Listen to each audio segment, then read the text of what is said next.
kuki 37 subtypes amadi naga tribes Meghalaya ST list tagi louthoknaba taksinkhre. Meghalaya gi Students Union Digentia Coordination Committee on Reservation Policy JCCRP na kuki amadi 37 subtypes kalonana naga tribes sing Meghalaya dagi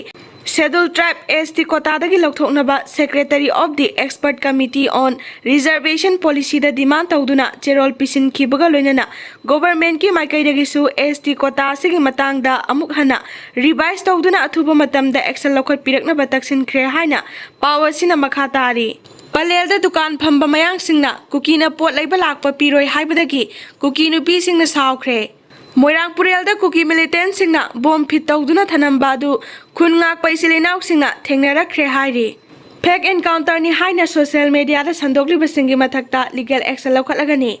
Assam da kuki lalhoba singa Assam police ka nongmai kapna khibagi thodokta kuki lalhoba ahum haibadi lalungawi mar sahi kunma thoi Joshua mar sahi kunthra manga amadi lal baikang mar sahi kunthra humdai leikhidabaga loinana Assam police personnel ahum asok apan nangkhibagi thodok aduga mari leinana social media paiba mioi kharana misi esigi matangda fake encounter ni haina aranba pau sandokli basingi mathakta legal action lokhatlagani haina police ki source amana khangalakli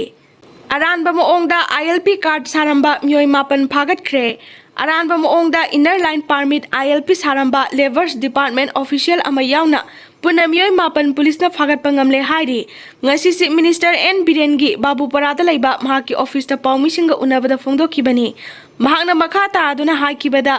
ILP card asi aranba moongda sare haiba akaknaba pau ama phangbadagi Manipur police na Imphal akoibada red jathabada Namdulong da hangba computer center ama Kakhulong da hangba mobile sempam ama Thangal Bazar da hangba mobile yonfam ama Babupara DC office gate maya da hangba computer center ama galoinana Rims Road da hangba laboratory reception counter ni hairi haiba mafam singasidagi computer CPU ama laptops ani fake ILP card lising ahum ga chawnga fake Aadhaar card samadi official sales kaya amasu phagat pangam khibaga loinana makha taba investigation chathanabagi damakta case ama register tawkhre hairi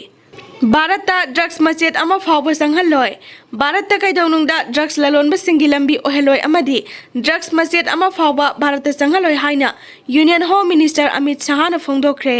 wafam asi the National Narcotics Helpline Manas toll free number 1933 New Delhi da hangdokpagi thoramda Union Home Minister na phongdokhibani